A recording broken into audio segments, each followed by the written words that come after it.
Hi, this is Professor Fernandez. We're going to work on class note C in lesson 19. What I'd like to do with this class notes is to finally explain why we keep seeing particular patterns of the orbits in phase portraits for x dot equals ax systems. And in the previous video in this lesson, we saw, for example, the phase portrait of a stable node, and that sucked everything into the origin. In the second video in this lesson, we saw a phase portrait of a saddle, and those orbits came into the origin, but then were pushed out to infinity. So the question is, why do we see different behavior? How does that different behavior arise? What explains that different behavior? That's kind of what I will explain in this video, and what also I've been leading up to in everything that I've written in text before this class note C. Let me just scroll down a little bit to the pictorial representation of this first, though. You can see here what's going on here. I'll explain in a minute what the axes here represent, what this D and T are. But you can see a little bit of the features that we've been talking about in the previous two videos. This looks like a saddle phase portrait. So the orbits are coming in along one direction and then being pushed out in another direction. This is kind of like the phase portrait that we saw in class notes B, the video there. These phase portraits over here, this one looks like the phase portrait we saw in the video in class notes A. The orbits, no matter where you start, seem to all be getting sucked into the origin. So there are other phase portraits that we haven't talked about. We haven't talked about these. You'll see some of those later on, and especially in the practice problems. But if we remove the clutter here and zoom out a little bit, this diagram seems very useful. Two of the phase portraits we talked about are somehow categorized in this set of axes. So what do these axes mean? And this looks like it's a parabola. So what is that parabola? Why does it matter? So that's part of what I want to talk about in this video. I don't want to explain everything, because I do suggest in the practice problems that you work through some of this connection yourself. But let me scroll back up to where all of this started. So this started with considering a general x dot equals ax system. So there it is. All right, and then what did I do? So I started just like we would have at any point in time if I wanted to solve this. I started finding the eigenvalues. So I used the condition we derived in an earlier lesson. That gave me this equation for the eigenvalues. And there are a few things here that popped out that were recognizable. For example, this term, AD minus BC. That we recognize as the determinant of this matrix. So that was interesting, and I call that D for determinant. So that explains where the D in that picture diagram I just showed you comes from. Then there was also this term, and we decided to give it a name. This is actually called the trace of a matrix. So if I have a matrix 1, 2, 3, 4, for example, and let's call that B, and I take the trace of B, I'm just literally adding the diagonal entries. 1 plus 4 is 5. That's it. So I call the trace T for short. So AD or A plus D I put down here as T. And then that gave me this nice little representation of the equation for the eigenvalues in an x dot equals ax system. So that's down here. This is, as it always is for these type of systems, in systems of two first order ODEs, a quadratic equation. We can solve it using the quadratic formula. And then this is where things get interesting, because as we know, we have three possible solution categories. And those are distinguished by the discriminant. If the discriminant is positive, then I get real solutions and distinct. So that's this first case. If the discriminant is 0, then I get real solutions, but they're repeated. That's the second case. And if the discriminant is negative, I get complex solutions. So that's this third case. So what I'm going to do is, rather than walk through all three cases, I actually suggest in the practice problems that you work through one of this case here with a special condition. I'm going to work through this same case with a different special condition. Okay. So what do I mean by that? In the practice problems, I suggest that you consider when this condition is true, the discriminant is positive, so that you have real and distinct roots. But in the practice problems, I ask you to consider a condition on D that guarantees that the roots are going to be opposite signs. So you'll have one eigenvalue, let's say positive, and the other eigenvalue will be negative. So let me scroll down here to the diagram that I had showed you earlier and now tie things together. So now we understand that this is the determinant of the matrix A, and this is the trace of the matrix A. So in the practice problems, I'm going to ask you to work on and this curve is t squared over 4, right? So what significance does that have? Well, if you remember that the discriminant of the solutions in the quadratic equation of the solutions to the eigenvalues lambda was t squared minus 4d. If this is positive, then if I solve here for 4d, then that is less than t squared. So if I solve for d, then that's less than t squared over 4. So d equals t squared over 4 right here. Let me make sure this is t. It kind of looks like a pi. D equals t squared over 4, which is this parabola, right? Y equals x squared over 4. If d is less than that, in other words, if you're in this part of the graph, then the discriminant is positive, which again, based on what we saw with the quadratic equation applied to the eigenvalue equation, tells you that the eigenvalues are real and distinct. So if you're down here, the eigenvalues of the matrix are real and distinct. So in the practice problems, I've suggested further that you consider the case when D is negative, so that you're down here. Okay, and in that practice problems, you will show that all of the face portraits look like this. They are all saddles. Okay, so down here is the region where lambda 1 is negative, lambda 2 is positive. They're both real numbers, but they just have opposite signs. So what I want to do now is I want to consider this region in here to complete the analysis for d less than t squared over 4. I want to consider this region here, where you are still under t squared over 4, so that your discriminant is positive, but you are above d equals 0. In other words, d is positive. In other words, the determinant of the matrix is positive. Okay, so I'm going to declutter all of this stuff and go back and do this part of the analysis to illustrate for you how the eigenvalues, the main takeaway of this part of the lesson, how the eigenvalues completely determine what the phase portraits look like. All right, so here I am back here considering this scenario. So this is my eigenvalue equation that I'm going to write over again. So lambda equals t plus or minus root t squared minus 4d all over, I believe it's just a 2. Yep, just a 2. Great.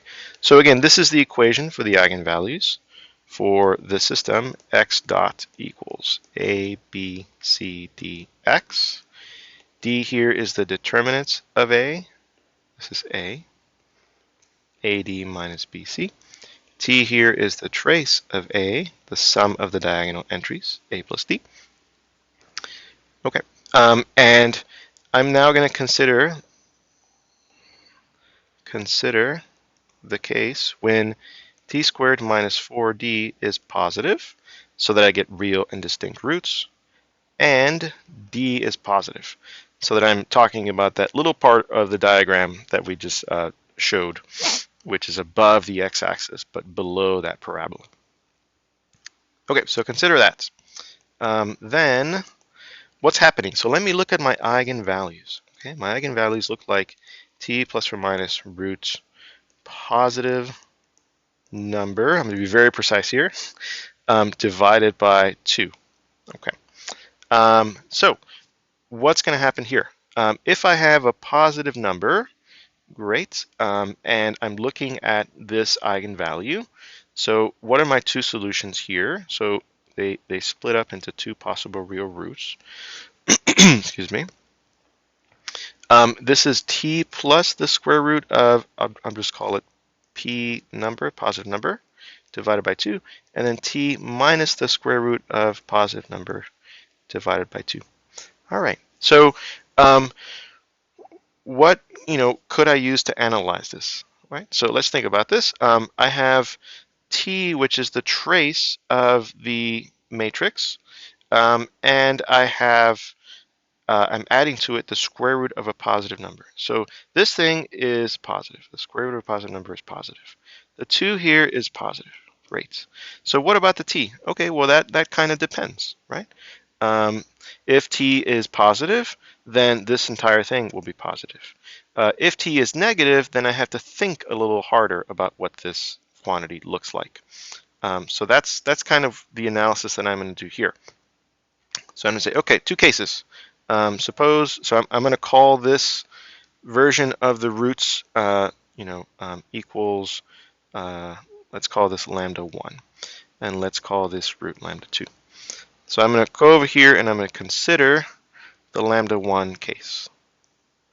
All right, so I'm looking specifically at this expression for lambda 1. And I'm trying to determine, what I'm going to try to determine is if lambda 1 is positive or negative. That's what I want to know. Remember in the previous 2 videos, that's going to tell us if I look at the line on which the eigenvector v1 corresponding to lambda 1 is, then if I know lambda 1 is positive, the direction on that line will go away from the origin. If I know lambda 1 is negative, the direction will go toward the origin. So that's what I'm looking for. Is lambda 1 positive or negative? So in the lambda 1 case, okay, so as I said, if t is positive, then lambda 1 is positive, because that's positive, square root of a positive number is positive, divided by 2, everything is positive. Great. What if t is negative? Okay, so what if t is negative? All right, then let's analyze this. The numerator here is t plus the square root of something positive, sure, but it's t squared minus 4d. Okay, so t squared minus 4d. Notice that I have assumed that d is positive. So I'm taking t squared and I'm subtracting something from it. And then I'm taking the square root. All right, so that number is going to be less than the positive value for t. So to give you an example, suppose t is negative 3, and suppose d is 1. So I would have negative 3 plus the square root of 9 minus 4. So I have negative 3 plus the square root of 5. Okay, so that's negative. And specifically, to make it more along the lines of how I want you to think, if the 4 weren't here, the square root of 9 would be 3, and I would get 0. The moment that I subtract this 4 or subtract anything from this 9, I get a square root that is less than 3. Okay, in this case, I get square root of 5, which is less than 3. So what that means is that I have a negative 3 plus this thing which is less than 3, so I get a negative number. Okay, so that's kind of an example to illustrate what I said earlier here in this more general case, that because I am subtracting this 4d, I've assumed that d is positive, then this quantity, after you figure out what the square root of this number is less than the positive portion of t.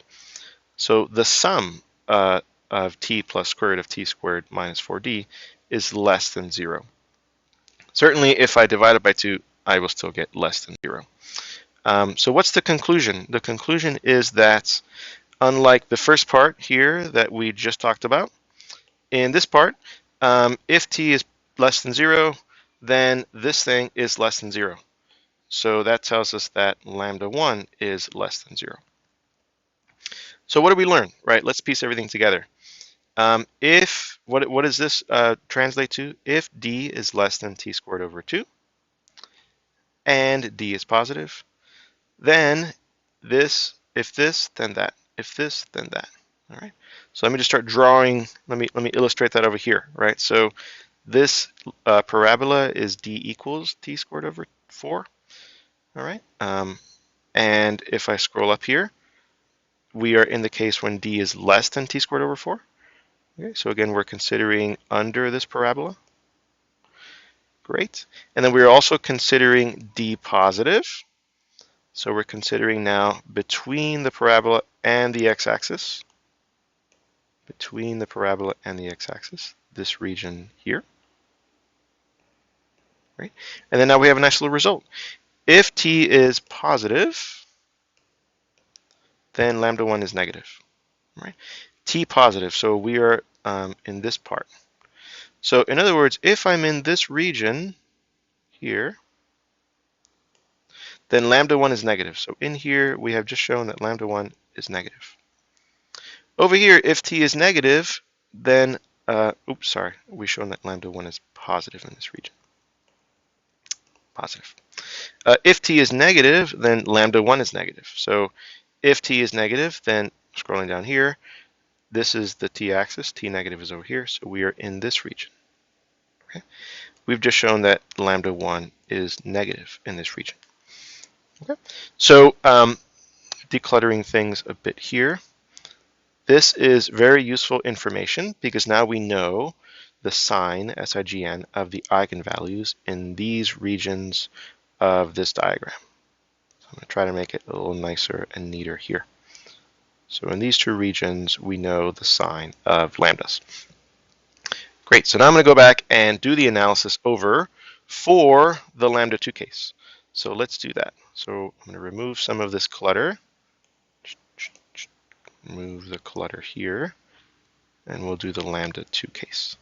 So we're going to end up with a very similar analysis, but things are going to change just a little bit, and you may be able to predict what's going to happen based on the diagram we just saw. So I'm looking down here, right? Let's go with the easy case first. If t is negative, then I have a negative number minus the square root of a positive number. That's going to make it even more negative, divided by 2. So that is still a negative number. So that's the easy case. Then lambda 2 is negative. All right, so let me just scroll down here and add that information to our diagram. So again, I'm still under that parabola. I'm still above the x-axis. And now t negative, I'm on the negative x-axis. So I have determined that in here, lambda 2 is also negative. Lambda 2 is negative. You can see then how that will generate this type of phase portrait because both eigenvalues are negative. So in my general solution, I'm going to have, which always looks like this. Oops. Let's change this here to just lambda 2. So in my general solution, if both eigenvalues are negative, then as t goes to infinity, this goes to 0, 0. So we're in the case we were in the first class notes in this lesson. A system where no matter where you start in the phase plane, the orbits push that point toward the origin. So that is going to be a phase portrait that looks like this. Everything gets sucked into the origin. Great, so then I'm going to go back and look at the other half of the analysis. So if I go back up here and I consider now, what if t is greater than 0? Okay, so then we have to think a little bit as we did before because we have a positive number, but then minus something else. All right, but again, we're going to look at that numerator, t minus the square root of t squared minus 4d. Well, how do I know whether this is positive or negative? I really have to think about how much am I subtracting in relation to t? And just like we did before, we say, well, this is t squared, but I'm taking away, because d is positive. This is t squared, but I'm taking away some amount. So the square root of that is going to make it less than t squared. So then what I get is t minus a smaller number. So that is positive. Okay, so that's positive. And then when I divide it by 2, it is still positive. So my conclusion is that lambda 2 in this case is positive. So I go back down to this region. T in here is positive. So I'm looking at the positive x-axis here. And I've just concluded that lambda 2 is positive. So I'm going to put in here lambda 2 is positive. So what is the takeaway in this case? The takeaway in this case is that if I look at my general solution up here, both eigenvalues in this region are positive. So as t goes to infinity, this entire solution is going to go to some version of infinity, right? Depending on the initial conditions, depending on where you start in the phase portrait. So conclusion, my phase portrait is going to look like this representative down here. This is called an unstable node. So all of the orbits, no matter where you start, right, are going to push you away from the origin. They're going to push you out to infinity or down here to negative infinity. Okay, so this was a long video, but it was intended to be a fairly thorough analysis of how you end up with some of these representative phase portraits. And again, we only looked at this one and this one. We only looked at this region of this diagram. You will look at this region of the diagram for the practice problems. And then this stuff we are going to do later on. So we're trying our best to fill in this phase portrait. But if you take one thing away from this video, other than the fact that this took a lot of work, certainly it's the following fact, which is that the eigenvalues of linear systems completely determine what the phase portrait looks like. Completely determine, right? That is what's going on here. D and T are the terms that appear in the equation for the eigenvalues. And by analyzing them, whether that's positive or negative or what relationship to each other they have, we have been able to determine the rough qualitative features of the phase portrait. As with the example in class notes A, maybe the phase portraits are tilted a little bit. So maybe the system looks like this, right? It's rotated a little bit. Maybe it's not exactly like this, but these are representative examples. This is called a stable node because all orbits terminate at the origin. This is called an unstable node because all orbits fly away from the origin, regardless of where you start. Okay, so take away from this video again that the eigenvalues determine completely the qualitative behavior of the phase portrait.